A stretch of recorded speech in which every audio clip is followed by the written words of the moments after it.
or represent the particular evidence, but for now I'm going to sustain Mr. Harvey's objection.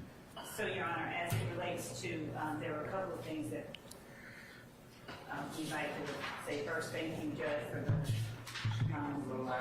yes, thank you, first of all, for helping us to understand where the court is. See, I need to know which statements you're offering. I mean, the challenge that Lane kind of just presents is that you just can't throw out all these statements. You've got, and also, there needs to be something which is going to provide the court or some indicia that's going to tell us that you're going to present all of this by your closing chief. So I haven't heard anything about these particular statements yet. They weren't included as part of the pre-vetting process, but like I said. So, Your Honor, part of what, as the court knows and the court is aware that we have to do is prove that we have an enterprise as part of count one. And so part of what we are doing with these records as well is showing the existence of an enterprise, an association between persons that are participants in this thread who the state alleges are YSL associates. Don't have any issue with that. What about specifically Mr. Stevens? I mean, Mr. Nichols. So we've already heard Mr. Stevens, who is on the stand, testify that Quay and the other Quay, Marquavious Huey and Quamarvious Nichols, are members of the Young Slime Life criminal street gang. He testified to that week before last. So he has already been identified as a member of this gang. And in these Instagram messages, or in this Instagram conversation, you hear the witness on the stand now talking about the gang. He's talking about what the gang has to do. Everybody do their part so we don't have problems, gang. Can we all do that? And then you have Defendant Williams saying, this shit ain't about no money, twin. I pay for everything. And then Defendant Williams, it ain't about that. And then Trontavious Stevens, who claimed on cross with Mr. Steele that after Mr. Williams got a record deal, they went their separate ways. But you have Mr. Stevens, February the 7th, 2021, how long before the place got shot up? 3 months before one of their other traps got shot up, talking about somebody trying to shoot up his trap and responding to Mr. Williams, whom he said he went his separate ways from. Only thing I was saying is I can't afford to take care of this family by choice. Not yet anyway. When the only thing I make is $400 off each one, I pay $1,500. That will hurt. And then you have them going on talking that's on page 1709 of this Instagram business record. And to be clear, the business record is from the document that we served to defendants, and it has a PDF number. I don't think their issue is the foundation of the Instagram business record. My concern at this point in time is I hear everything you're saying is that some more foundation or nexus is going to have to be shown, at least from the court's perspective, to not run afoul of Davis. Right, Davis. I should say Lane, in order for me just to be able to hear something else about tying. Since Mr. Harvey has specifically objected as to his client, so that's my concern. I think you've been able to show at least part of it in terms of gang activity, but it would be helpful if there's more nexus as these conversations as it relates to Mr. Nichols. So, Your Honor, if the court permits, then may I suggest that I be allowed to ask questions before the court admits any of these to establish the nexus, the context, the foundation that the court seeks that we find as it relates to the state's exhibits that I've tendered, and that the court give a sort of limiting instruction stating that until such time as the court deems it proper, the jury shouldn't consider them against only Quamarvious Nichols. And then at a later time, when we've satisfied the court's concerns regarding Mr. Nichols, the court tells the jury, especially when the door was opened and the rule of completeness, we'd argue, should allow us to get into these documents, since Mr. Steele has already introduced his portions of them, that until such time as the court tells the jury that, right now we're considering them against 5 of the 6 defendants. As Well, I would think that should have been done prior to us doing anything in terms of presenting this in front of a jury. Listen, I know that your assertion in the courtroom is that Mr. Steele opened the door as to that. So, yeah, but it's going to have to be taken up at some point in time. So we may not be able to do it today, unfortunately, but I think you're going to probably end up having to do that in order for these records to be admissible, or at least the court to make a threshold determination as to them. And, Your Honor, I'd also point out that in a conspiracy, as Mr. Floyd, who's our person who helps with this every day, is every defendant is responsible for the acts of every other defendant. And in as much as, regardless of where Mr. Nichols was at the time that these statements are being made, we've at the very least made a prima facie showing that there is a conspiracy and that there is a gang, which the courts have deemed conspiratorial on its face. I think you've got 1 and 3 already. A conspiracy existed and the statement was made during the course and furtherance of conspiracy. I just think that you have the issue that I'm kind of teetering on right now is the conspiracy included the declarant and the defendant. So the declarant, person speaking, and the defendant against whom the statement is being offered. Now, I know it's pretty broad in the conspiracy about what may be said about whom, and that's the powerful thing about a conspiracy, but still,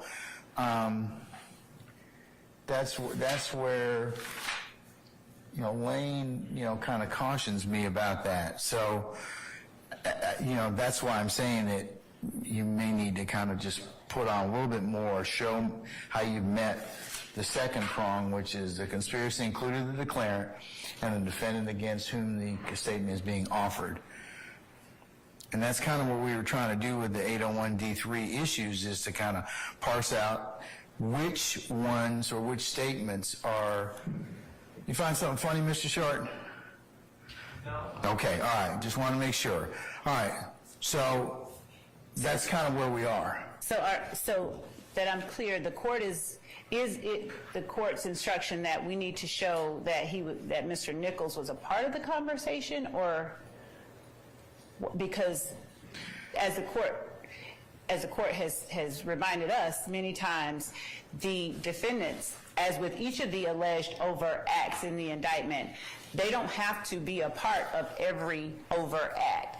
And our contention is that these conversations are overt acts in furtherance of the conspiracy, which are admissible against every participant in the conspiracy. And inasmuch as Quamarvious Nichols is a part of this alleged conspiracy, these Instagram record conversations should be admissible, should be admitted against him, as well as each and every one of the other defendants seated before Your Honor today. You're saying that part of the conspiracy ain't proof. He ain't part of the conspiracy. There's no proof of the conspiracy, and he is not a participant in these phone conversations. And Your Honor, just for the record also, you keep saying only Mr. Nichols. Mr. Stillwell is not a participant. Conversations either. That's what. I don't know why the state keeps saying 1 out of 6. And Your Honor, and neither is Mr. Kendrick. So Your Honor, that's exactly the issue that they have been trying to sort of push all along. It's an effort to de-aggregate or to pull apart the conspiracy itself, count 1 itself.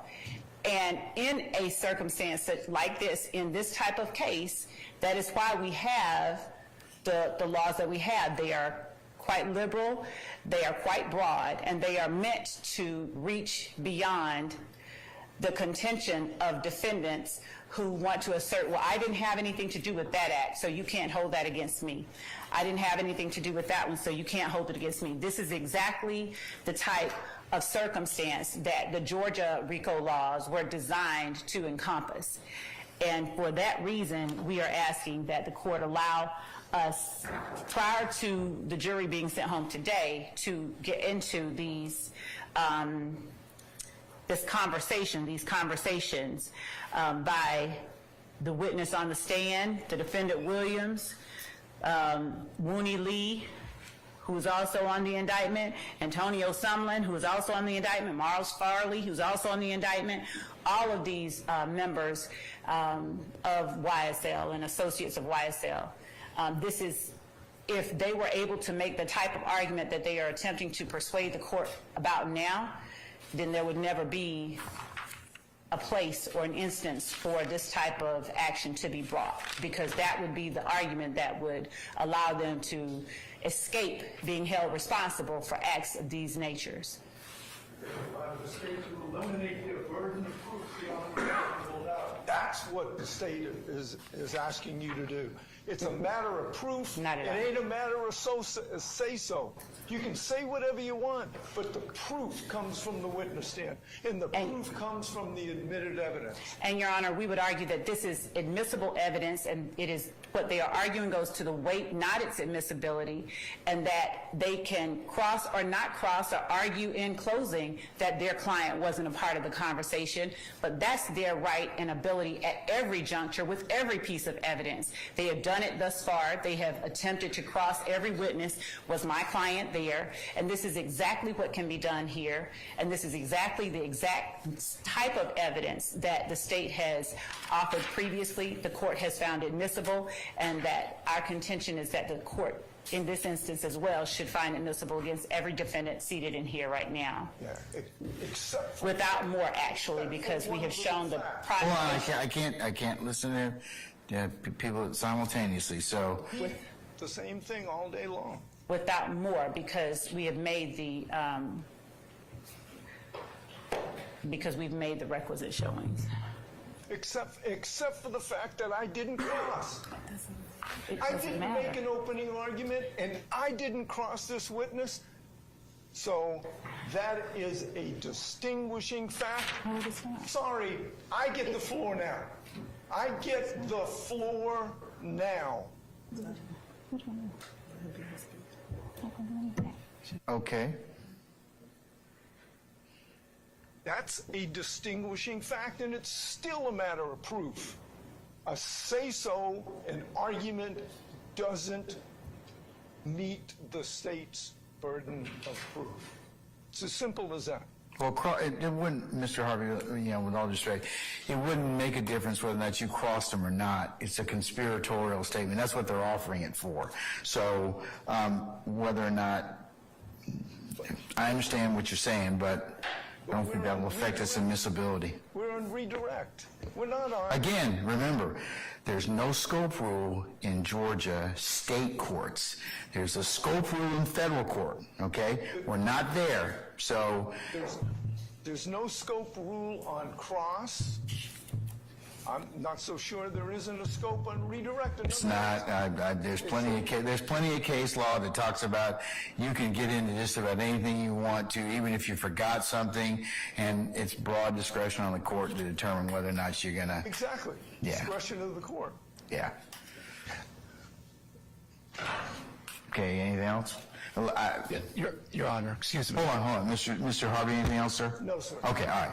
Yes, Mr. Weinstein. Okay, Your Honor, the state is saying that they have established the conspiracy by the fact that they have cited a conspiracy in their indictment, and that is sufficient. That is not sufficient. Just because the state says there's a conspiracy amongst these defendants, that does not mean that they have established a conspiracy. That's established on the witness stand.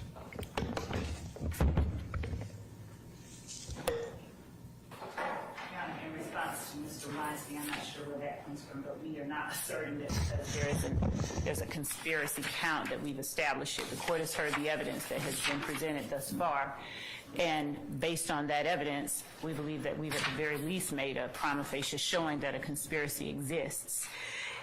The defendant does not have to be a part of the conversation that the state is intending to offer. He only has to be a participant in the conspiracy, and the jury is entitled to infer the existence of an enterprise and conspiracy from circumstantial evidence. The court can provisionally admit this evidence, and if at any time the court deems it proper to reverse itself, the court can reverse itself and have the jury not consider it. But at this point, Your Honor, we are well in the area where this has been brought up on cross-examination. The witness has testified that he knows about it, and it is ripe for redirect, an area of redirect, when it is relevant evidence that further proves the existence of the enterprise and the conspiracy. So we would ask that the court admit it, provisionally admit it if necessary, but admit it and allow us to publish to the jury before the jury is sent home for the day, because this is... All right, let me look at something else, please. Please, madam, before I make a decision.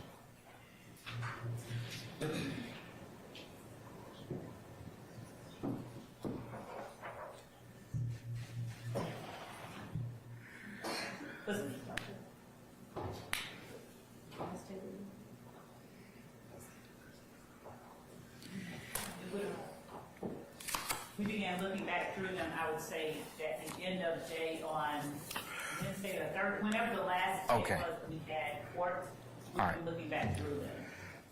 Okay, I don't have any issue with making evidentiary rulings, as you all know, and the threshold thereof. But it would have been nice for me to consider this prior to this. I mean, because I have some options with our jury. I don't like our jurors sitting around for hours on at a time for us to be able to ponder these kind of issues. They're important for all sides. But having them sit there waiting on us is what, I have heartburn as a jurist of many years and also debriefing jurors. So, I could have, here's my teaching point. I could have told the jury not to come in for a period of time. We could have taken this up better part of the morning or whenever, and then they could have done some other things. But I don't have any way of explaining to them now, or attributing fault. I'm not attributing fault to anybody, but do you understand what I'm saying? Everybody, I've told this to everybody. A forewarned judge is a happy judge. We are, because then we get a chance to plan our time. But and I get paid the same amount of money regardless of what I do, but what I don't like doing is having those folks that we have impaneled and sworn to just sit around here and then kind of just wonder what they're going to do. That's the teaching point, so that the fact that you all could do that, it helps out everybody. It just does. Your Honor, I did not... And I know you didn't, but I've told everybody this kind of ad nauseum, and I'm just repeating it again because this is a prime example of what I don't want to do. I don't want our jurors sitting around here. I could have easily told them this weekend. If you had told me sometime last week, Judge, we're going to need to take this up. It may take a little bit. And then I would have told them, jurors don't report till 1 o'clock, because we've been at this about 2 hours. And then everybody kind of looks at us like we can't get our stuff together. So that's why I'm saying it's important. I'm telling all of you that. So if you have an issue that you think is going to take up, even if you're wrong about it, just tell the court so I can go ahead and plan accordingly. That's the worst thing in the world, is to have these folks waiting on us. So I just tell you, I stress that to everybody. But that's why I asked you about this. And I will send out tonight anything that I think might create any issues. Well, yeah, you just need, so I can kind of let our jurors know, because I don't, I'd rather undersell and overperform than just kind of tell them, hey, we're going to be here, and then we don't do anything. So, at least from their eyes, okay, I know that what we're doing is very important. So, all right. Having taken a look at the new case, or the cases of Chavers versus the state, Mr. Steele and Mr.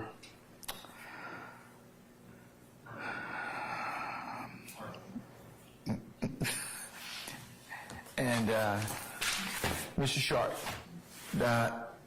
and others who have joined in this motion, I'm going to overrule your objections, and I'll permit the state to admit the aforementioned exhibits.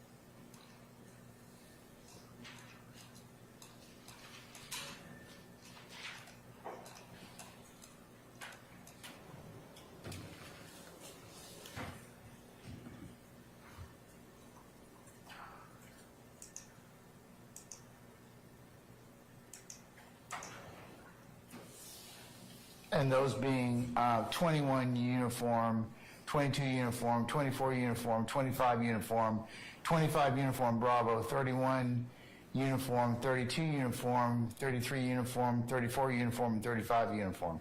The other reason I tell all of you is that forewarned is happier, is that I can actually get a chance to read these cases and make the best ruling I can and not keep changing my mind because there's another case that kind of comes up and I haven't considered everything in its totality and perspective. So that's the other reason I would ask that you try and give me as much heads up as you can, okay? So I'm going to continue your objection, Mr. Harvey and Mr. Sharp.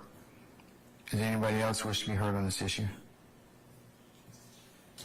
I don't need to be heard except the Honorable Court has mentioned that I never said except Mr. Williams on cross-examination. Every one of my questions was, does this show Mr. Williams furthering any type of criminal street gang activity? I never took anyone else. I just wanted to make that clear if the record is not clear. That is my position. Madam? Judge, those types of questions get into what everybody else is doing on the thread and what is happening. Just because Mr. Steele prefaces his questions with, as it relates to Mr. Williams, doesn't change the fact that they are all alleged co-conspirators and they are participating in these various conversations, and that the content of these various conversations thereby shows an element of count one, or two elements, actually. All right. Your Honor, can I just respond to that briefly? Yes, you may, sir. Be very clear. When the state says that they are participating in these conversations, They being the co-accused in this case? Still well, because they're just saying they, and I think it's very clear. If they're saying participation in the conversation is proof of something, Mr. Stillwell is not participating in those conversations. Well, that's your assertion, and that's the state's assertion. That's the issue of proof at trial. But what they're saying is the records seem to indicate that there's some evidence or allegation of participation. No, Your Honor. The state has never said there's any evidence of participation by Mr. Stillwell in these communications. And I don't believe Mr. Stillwell is the only person that's sitting there as a defendant. Well, remember, there's other, I can consider also, and the jury can consider other ancillary facts that have been already established or will maybe established later. So I'll note your objection for the record, sir. Okay, hold on, you two. I gotta talk to Mr. Weinstein, then I'll acknowledge you next. Okay, all right, Mr. Matthews and Ms.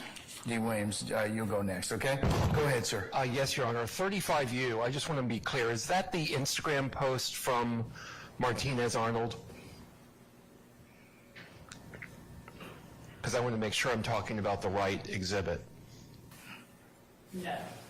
So that was not one of the ones that's been admitted by the judge by the court just now. Of course, simply overruled you all's objection. I haven't even tendered them. I was approaching the witness to show them to him, so I haven't even had an opportunity to tender them, so they have not been admitted. No, I'm sorry, but is 35U the one, this one here? No, this is 34. 34U. Okay, so we're also going to object to 34U, Your Honor, as far as bringing that in. What's your specific objection to 34U that hasn't already been made? Just foundation, this witness is not the appropriate witness to testify regarding 34U. This is an Instagram post by Martinez Arnold. And let me back up. Listen, the ones I just mentioned, 21U, 22U, 24U, 25U, 25U Bravo, 31U, 32U, 33U, 34U, and 35U still need foundation. Okay, thank you. So preliminarily, the arguments that you're making, I'll just make them, I'll note them for the record, and I'll say that they're continuing, but she being the state hasn't laid the foundation quite yet. Thank you, Your Honor. All right, Mr. Matthews Sr., sir? Yes, just briefly, Mr. Huey, we simply join in the objection for all the reasons. Okay, all right. Thank you. Ms. D. Williams? Mr. Ryan is doing the same thing. He's doing something. Yes, ma'am. Okay, all right. Folks, it's nearly 6 o'clock. I think we're gonna have to call it a day at this point in time. So let's call back in Ms.